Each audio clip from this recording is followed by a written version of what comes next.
everybody. Hello. We're back again. We are. Episode 75 of The Horror Guys. I'm Kevin. 75. I'm Brian. And we're here to talk about movies. Yeah. Horror movies, specifically. Last week we had 4 winners for you. Can we say the same this week? Tune in and find out. Guess you'll have to wait and see. Yeah. Not an enthusiastic response this time. Well, this week we're going to begin with Frankenstein Must Be Destroyed from 1968. The independent film Lifeblood from 2006. Amityville 3D from 1983. And finally, we watched Dr. Sleep. Well, we put that off an awful long time. We did. We finally watched it. And that was from 2019. We'll also catch us a short film in a little bit. Mm-hmm. Were they worthwhile? We'll find out. We'll tell you. Spoilers ahead. You have been warned. Spoilers. Could be. And here we go.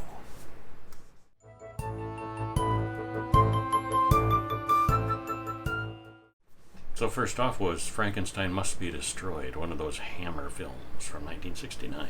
Yeah, this is the 5th Frankenstein movie in the series. They're starting to run together a little bit. A little bit, yeah. Did you like it?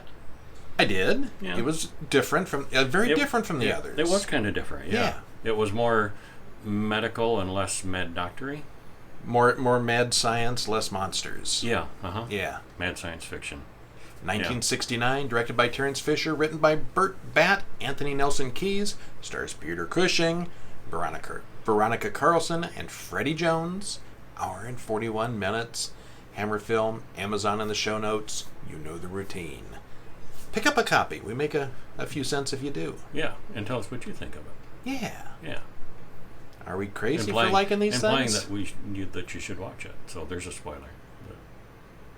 Well, it could stink really bad, and we could imply that they should watch. We've recommended a few really bad ones because they were worth watching anyway. Yeah.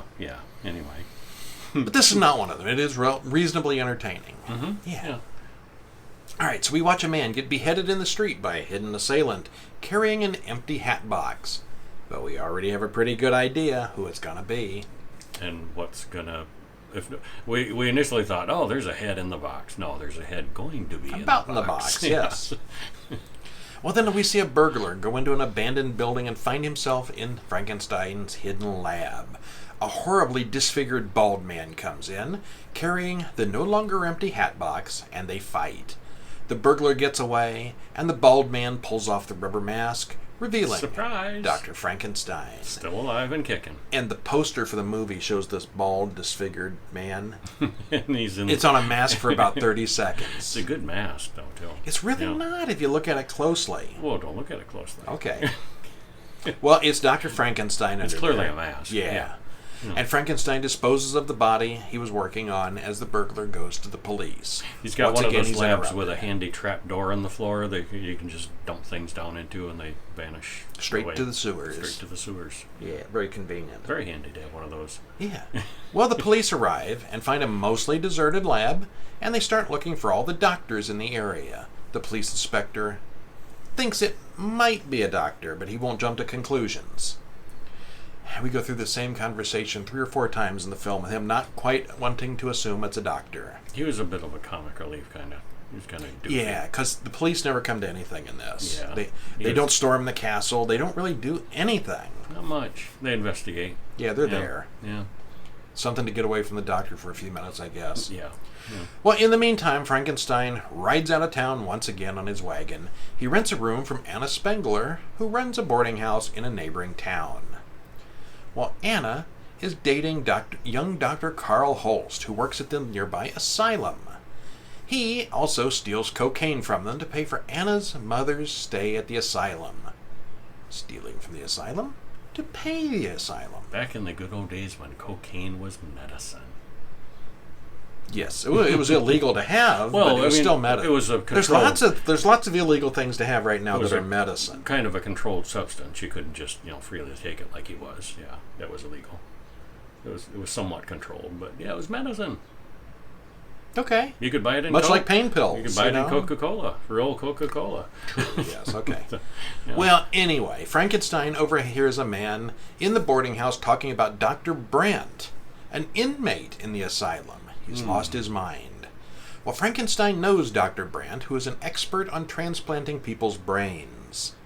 He blackmails Anna and Carl into assisting him. Dr. Frankenstein's first demand is to evict all the other boarders.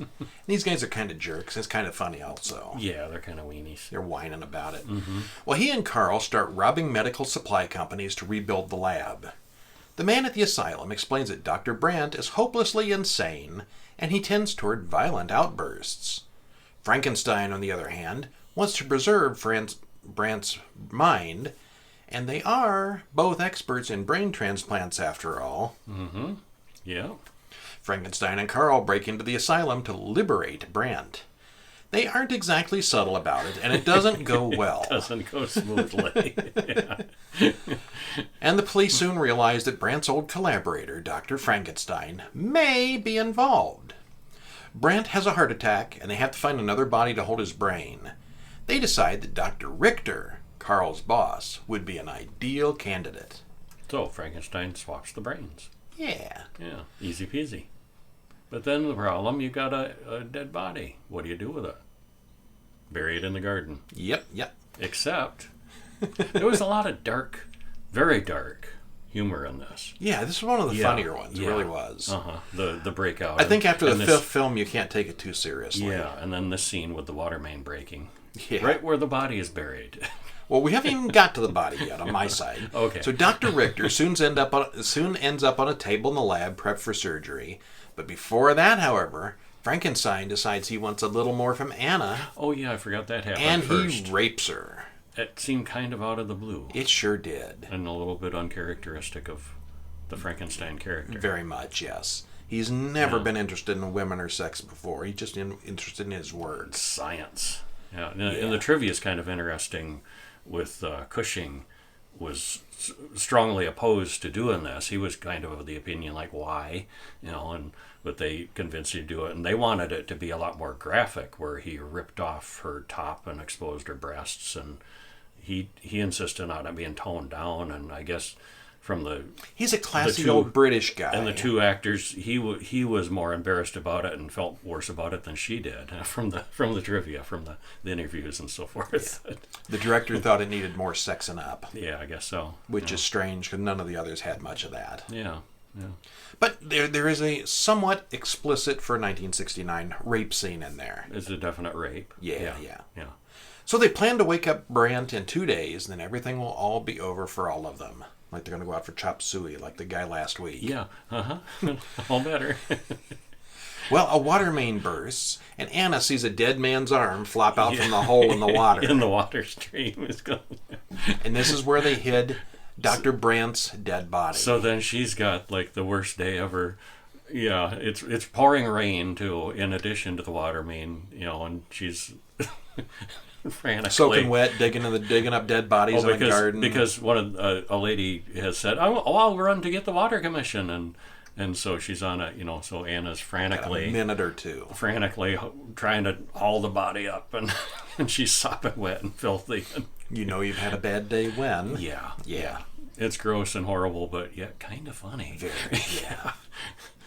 So Mrs. Brandt comes to see Dr. Frankenstein, and he ends up explaining everything to her, telling her the actual, complete truth. Mm-hmm. And the second she leaves, he turns around and says, "Pack it up, we're leaving." Yeah. And they're off their way out of town. They start getting set up in their new lair when Brandt wakes up in Richter's body. He's all alone in the room and does not take the surprise well when he sees himself in the mirror. Anna stabs Brandt while Frankenstein and Carl fight in the barn. Frankenstein stabs Anna. Brandt patches him up and escapes.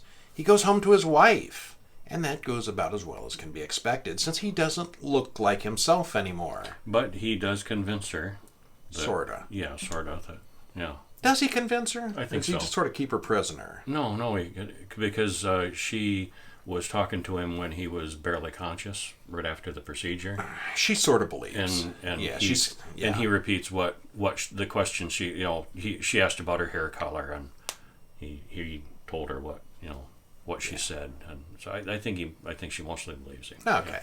Yeah. Well, Brant knows that Frankenstein will be coming for him, so he soaks the house in gasoline and gets a gun.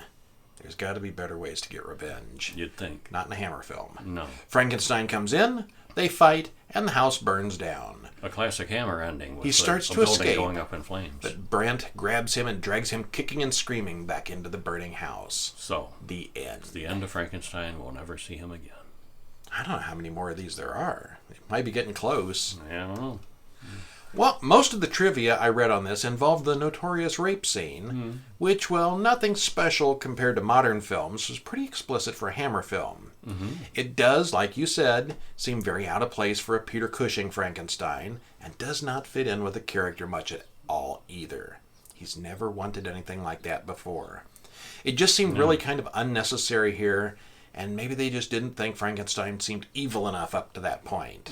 Let's evil him up. So I mean, realistically, he was trying to. He did take the one live guy and take his brain. Lopped the guy's head off. So, that's only one of the brain donors was willing. Yeah, one was not. Well, neither one really were willing. But one guy probably could have been talked into it. Yeah. Well, that first brain gets ruined too. Isn't it the one that gets dropped on the floor? No, I'm mixing that up with Doctor Who. I'm mixing that up with the brain of Morpheus with Doctor Who that we were watching too. Too many brain transplants this week. Getting dropped on the floor and ruined. That wasn't this. That wasn't this. No. Different brain transplant. Yeah. There's been so many this week. Okay, so there's no building of bodies or cadavers in this one. It's all about brain transplants, which seems like a natural progression for the Doctor. It's a complex story with lots of things going on, and it's this complexity that makes it interesting. There's not a huge number of deaths and no real monster other than the Doctor himself. Still, a lot of this plot revolves around the lack of communication, which is always a weakness. If Frankenstein had simply been there when Brant/Richter woke up, they'd have had a simple conversation about what had happened, and most of this would have been avoided. Yeah. Hey, you had a heart attack when we rescued you. We helped you, but there's some bad news. Yeah. Here's a mirror. You're not in your own body anymore. The guy was all about the brain transfer. He would have been okay with it, most likely. Yeah.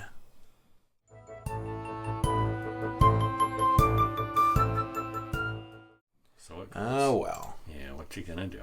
We're going to watch an indie film next, is what we're going to do. We are? We're going to watch a vampire movie called Lifeblood. Lifeblood from 2006.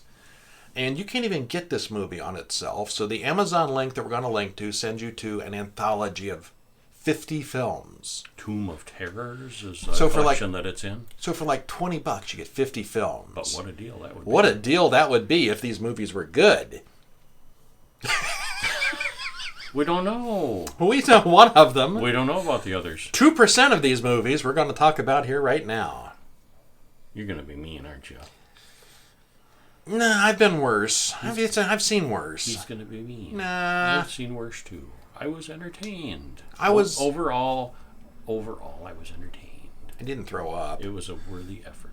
Okay. Well, let's see. We got this at the dollar store, wasn't it? 50. We didn't get the 50 movie set. We got one with 20 movies for $1. Was that it? Yes. So for a nickel, what the hell? yes, that's right. It was the dollar store collection. Yeah. So there's another collection out there too. Yeah, you can find this in various collections of low-budget movies. So yeah, we spent probably all of a nickel or a dime on this one, depending on how many were on that disc. On the set. Yeah. Yeah, it was a set, though. Directed by Stephen J. Niles, written by him and Kevin D. Spots, stars Stephen J. Niles. I sense a pattern here. You're seeing a pattern here. Kimberly Niles. Stephen G. Niles. The Niles name pops up a lot. Marcy Coda. Hour and 22 minutes. Why is it the indie director is also always the writer, the star, and their family members are in the cast? Because you don't have to pay people that way, cheap. and they work cheap, and if it's a project you believe in, you want to do as much as possible. Considering that this was a very low-budget indie film, and it was the guy's first indie film, it's actually pretty good. Yes, all things considered. It is easily the weakest film we saw this week, But considering it's the first Well, one this guy did, it's way better than a lot of indie considering films. we're holding it up against big budget, huge budget. Hammer and Stephen huge King, budget. yeah. Hollywood movies, yeah. If you like indie films, this one's pretty decent. It really is. Mm-hmm. We like to pick on the little guys. But no, it's a really good attempt. Yeah, you should check it out if you can. Yeah. So a vampire walks into a church. Ba-ding ding. A vampire walks into a church and demands the ashes. Two nuns standing there refuse him, and he kills them both. But apparently maybe he reads one's mind first. Then he finds a secret room and gets the ashes. Mm-hmm. A guy picks up a hooker, and they go to her house. Which is a different Ba-dum, boom. Yeah. She goes to the bathroom, and he pulls out some surgical tools. He's going to do something to her. But then, surprisingly, she cuts his throat and drinks his blood. Some other guy bursts in, demanding to know where is Demetrius.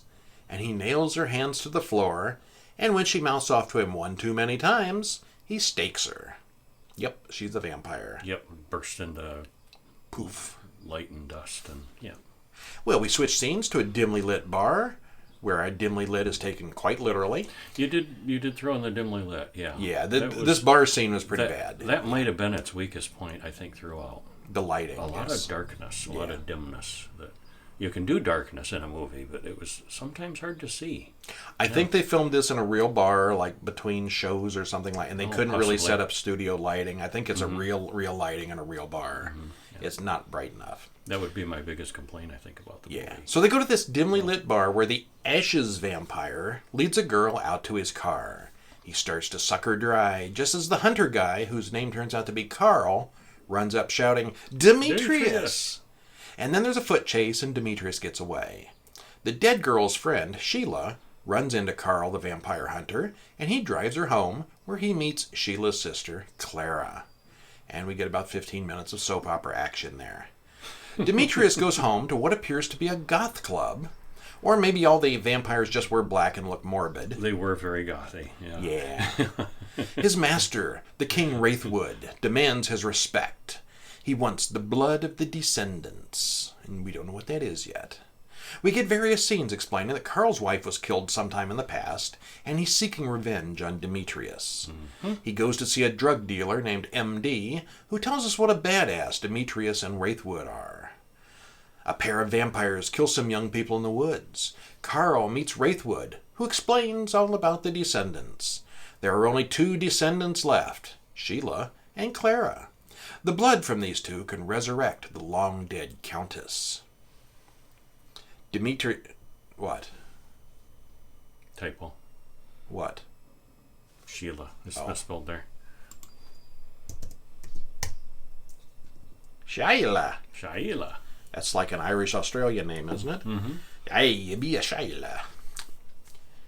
Well, Demetrius and his girlfriend then kill MD and all his friends because they don't like Wraithwood anymore, and they just simply want to kill people for blood, not drink black market blood. The fresh, good stuff. More stuff happens.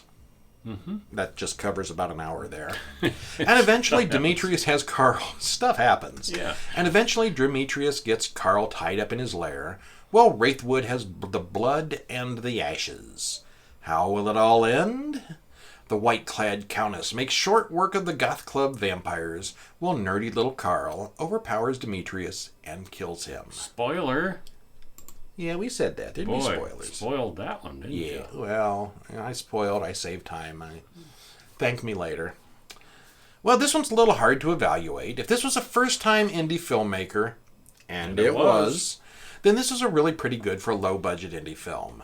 The lighting has issues, but it's nowhere near as bad as that one Game of Thrones episode, and you know which one I mean. You can tell what's going on, so I guess I give it a pass on that. On the other hand, the lighting, the acting, and dialogue are fairly awful. The story and the soundtrack are actually pretty good for an indie film. I liked the soundtrack. Yes. These vampires mostly don't have fangs. They all use knives to cut their victims' throats to get to the blood. We don't see them doing anything supernatural at no point. No special speed or strength is ever seen. Wraithwood has fangs, but then he also has an accent that he bought from the Renaissance Fair, so he may be special. Wraithwood, the special vampire, he had fanged. Wow. And a Renaissance accent. Apparently so. You ever been to the Renaissance Fair? Yeah, he's like the ship captain or something. Mm-hmm.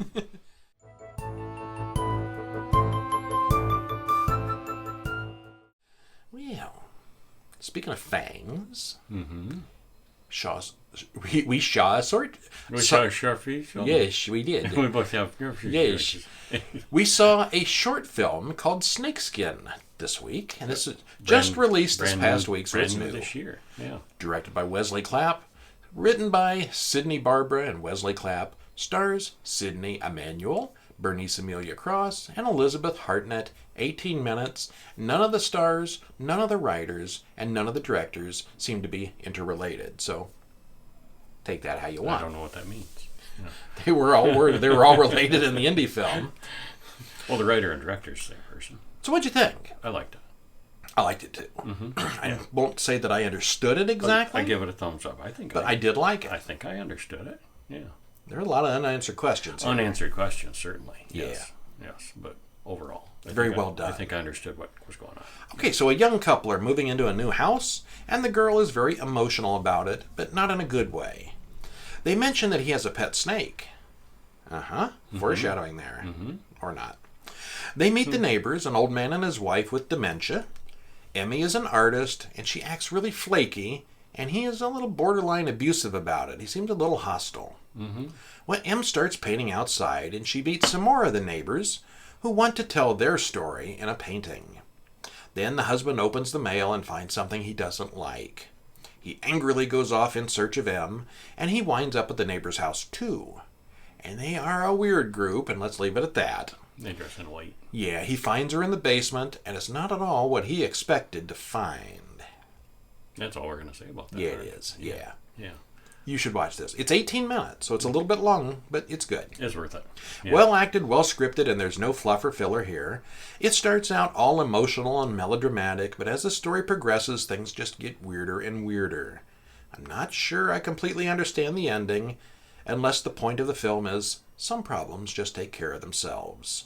Still, it's really well done. Yes, it is. And that wasn't even a spoiler. Check it out. It's on Vimeo, is it? For everybody? We saw it on Vimeo, but... We had the password. I think maybe this is one of those indie film festival kind of things. Oh, so it's not out there for public consumption yet. Watch for it. I don't know what the schedule is on it. It's coming, and it's good. We were asked to put in a word for it, and we did, and we give it a thumbs up. 2 words for it. Yeah, thumbs up.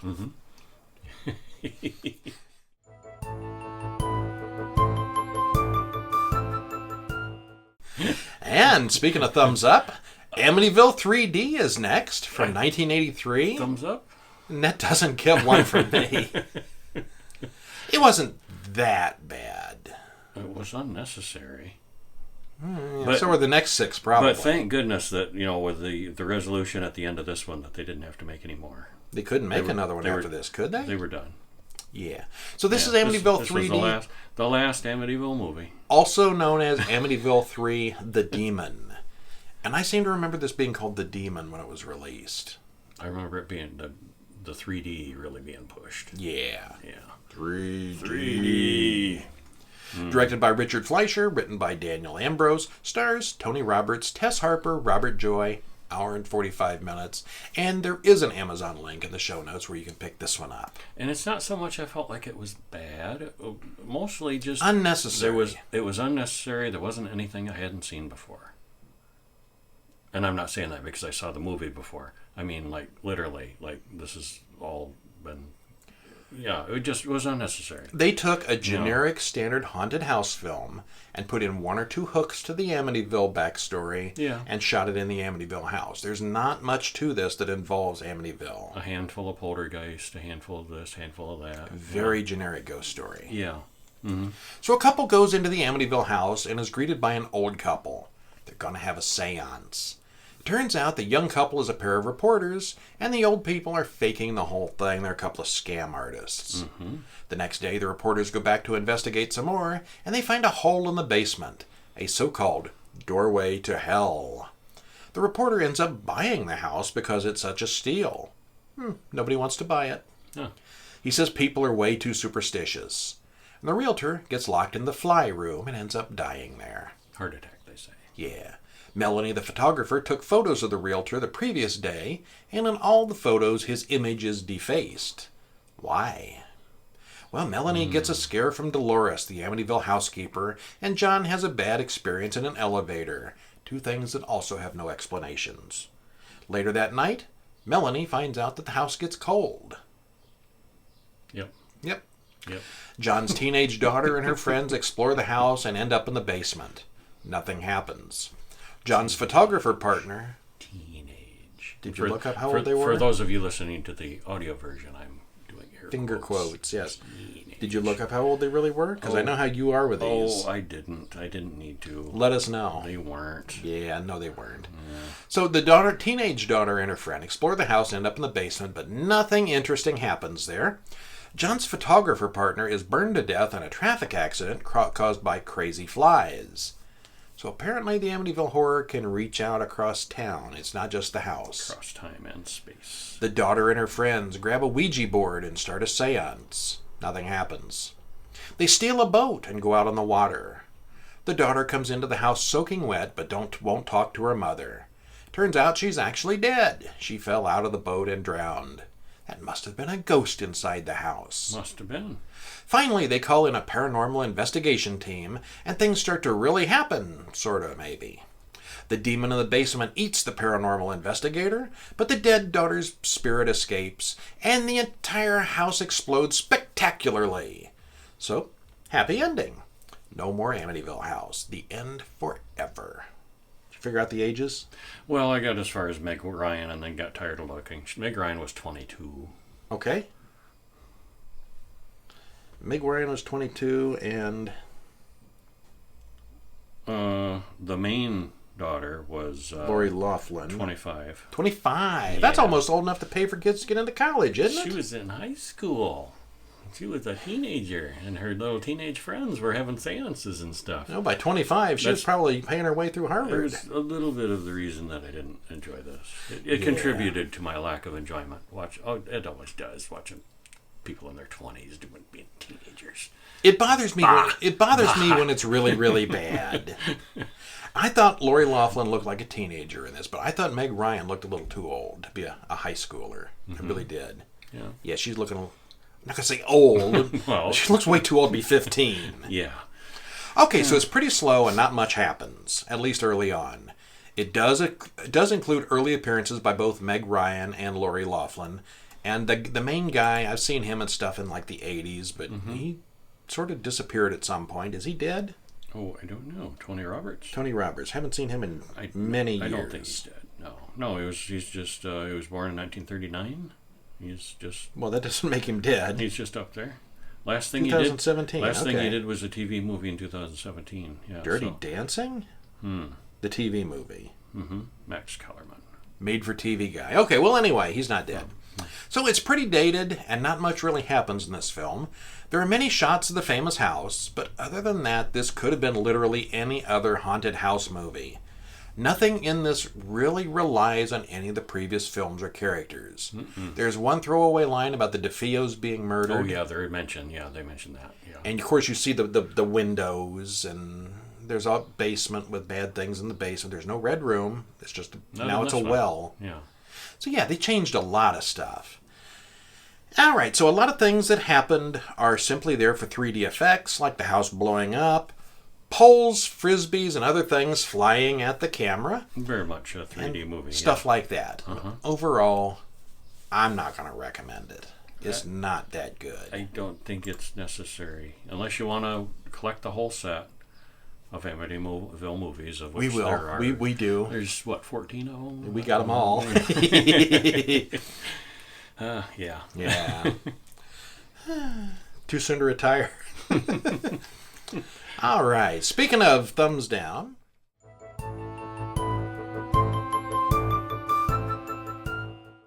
We put off Dr. Sleep for about a month because all the reviews said it was so A terrible. lot of reviews really ripped it. Yeah. I liked it. I liked it too, darn it. Darn it! Well, gosh darn it. I was Gotta be contrary. Gosh darn it, I was entertained. Yeah, it was way better than I expected. Yeah, I was expecting not to enjoy it that much, and I really did. I hated it. I really did hate The it. remake of it? Yes. It was boring. It was long. It was dull. was not a good remake. It wasn't improved. No. And then I heard Dr. Sleep was 2.5 hours, and I'm like, oh, I've given Stephen King enough time this year. No. But it was good. It was good. You should watch it. Yeah. Directed by Mike Flanagan, written by Stephen King and Mike Flanagan, stars Ewan McGregor, Rebecca Ferguson, Kylie Curran, 2 hours and 32 minutes, and it's worth watching. Mm-hmm. Yeah. Didn't seem long. Yeah. Yeah. I'm not a super big fan of The Shining. I mean, I've seen the Jack Nicholson one. I've seen the Steven Weber? Mm-hmm. The Steven Weber one a couple of times. It's fine, but it's not it's not my favorite Stephen King. It's very good. Really. Yeah. So different ending than the book too. I did not read Dr. Sleep. Did you? I didn't. No. Okay, so Or The Shining. I haven't read Doctor Sleep. No. So I don't know how that compares to the movie. it's been a long time. I can't remember if I've read The Shining or I've just seen the movie so many times. I don't remember now. I've definitely not read Dr. Sleep. Well, and see, I got a little bit confused in between the ending of The Shining and the movie and the book, because that plays into this. Because Halloran dies in the movie. Mm-hmm. He doesn't die in the book. He's the hero of the book. He helps him get out, and the hotel blows up at the end of the book. Hotel is fine at the end of the movie, and I got those mixed up. So I was a little confused at first. When Halloran dies and the hotel lives. When Halloran showed up, I thought it was really him, and then I thought, no, he'd be like ancient, and like, no, that's always a ghost. You see, oh, this is the movie. Yeah, okay. Okay. Yeah. Anyway. So we begin in 1980 in Florida. A little girl named Violet meets a woman called Rose the Hat and her creepy friends. They converge all around her, and the scene fades to black. Something bad happens, and credit rolls. Yeah. So when we get back, we get some flashbacks to The Shining, where little Danny sees something creepy in the bathroom. Danny later has a long conversation with Halloran, the bald groundskeeper, and they talk about The Shining some more. And if you remember, Halloran died in the first movie, so this is obviously a ghost. We then fast forward to 2011, where Danny is now Ewan McGregor's age. Danny is an addict who sleeps under a bridge, but travels a lot because he still sees dead people. He gets a job working for Billy, who sets him up with a really nice apartment. Yeah, that is for somebody who's cool broke apartment. and down on their luck, he's got a pretty nice place. Well, Billy saw potential in him. So, Yeah, no. it's his little shining skill. Mm-hmm. Yeah. Well, he still sees dead people all the time, and he gets a job as an orderly for a doctor, and he sort of sees people off as they die at the hospital. And an old dying patient calls Danny Dr. Sleep. That's where that comes from. Yeah, and he finds a way to like tap into their happiest memories as they're dying, and Yeah. it is kind of sweet what he does. Yeah. Yeah. Rose the Hat watches a 15-year-old girl named Snakebite Andy lure a man into a movie theater and then put him to sleep. And that 1980 flashback was necessary because Rose the Hat and her friends are the same age, even though it's decades later. Well, no, this is still 1980. No. Yeah. No. Yeah. No. Yeah. Snakebite Andy's like 40 by the time of the movie. Really? Yeah. I completely missed that. Time Are you passed. sure? Yes, because we haven't even got to the little girl named Abra yet. Yeah, this was all when Abra was just a very little girl at her birthday party. No, well, this was some years later. No, Okay. no, this is all in 2011 at this point. We haven't jumped but ahead yet. But it was only 10 years. Okay. Okay, yes, I see what... Oh, yes, I know what you're done... yeah, okay. In Anyway, 2011, it's- he gets a job as as in the hospital. And this is In 2001, approximately. What did I just say? Okay. 2011. Is where the modern day, yes. But the Rose... Modern day is modern day 2019. We got 3 time periods. The little girl got killed in 1980. And whenever The Shining was somewhere around 1980. Yeah, but Abra and Danny are not the same age. No, they are not. No. But they show Abra... at Abra the was a birthday little party. girl in 2011. And then in 2019 is when the main portion of the movie happens. 8 years after Abra was a little girl. Oh, I was so confused by that. Okay. It's complicated. I'm right here. I wrote it down as we went. Okay, got it. So in 2011, Right. Danny is a slightly rehabilitated drunk who is working in a hospital now. Rose the Hat watches the 15-year-old girl named Snakebite Andy lure a man into a movie theater and then put him to sleep, then rob him and leave a little mark on his face with a knife. So anyway, it's been 21 years and Rose the Hat is not aged. Rose is 20 years older, yeah. Yeah. We're just meeting Snakebite Andy for the first time. So Snakebite Andy preys on pedophiles. She lures guys out on the internet that want to do things with little girls, and she robs them and marks them. Then Rose calls her a pusher and says they're pretty rare. She can make people do stuff. Yeah, and then we have a brief scene with this little girl named Abra who is having a birthday party, and she can do telekinesis and weird stuff with spoons. And Rose and her friends initialize Andy with a special ritual. We fade to black and fast forward 8 more years to 2019. Today. I'll try to keep up now. Danny is now completely clean and sober, and Rose the Hat and her friends all look completely unchanged. Except that there's not enough magical steam in the world, and they're all starting to get kind of hungry. Because they're kind of vampire-ish. Yeah, they're feed life off, vampires. They feed off the energy of other psychics. Yeah. Well, we see that they suck the life force, or steam, out of young people with special powers. Abra also senses this, and sends a message to Danny. It says, "Red rum." Not long after, Abra comes to town to meet Dr. Sleep. Eventually, everything convenes back at the Overlook Hotel, which is just like we remember it, only hungrier. And I was not expecting them to go back to the Overlook. No, that was really what made... Yeah. I had really started to write my conclusion here about how it really didn't have that much to do with The Shining, and then it kind of did at the end. Yeah, very much so. Yeah.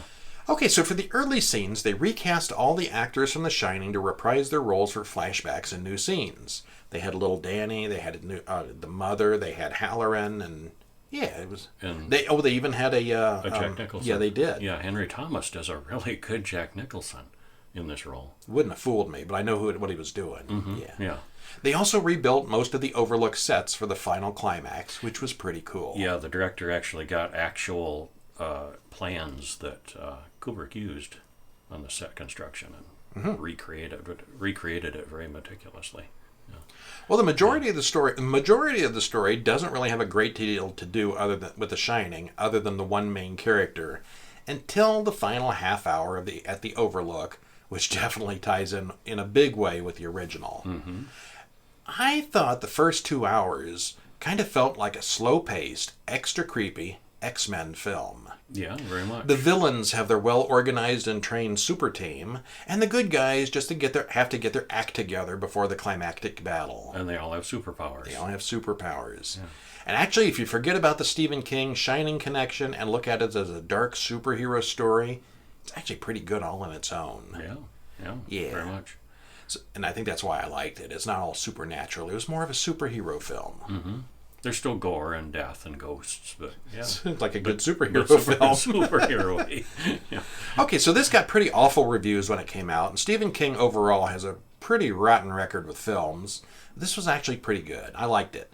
Liked it more than I thought I would, and a lot more than the wheel-spinning drivel than It was a few months later. Man, that It was so bad. It was not good. Yeah.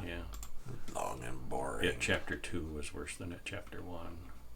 Whatever It Chapter 1 had, It Chapter 2 spent it all. Yeah. But anyway, Dr. Sleep. Dragged it kicking and screaming into the sewers. Check out Dr. Sleep. You should. Dr. Sleep will not put you to sleep.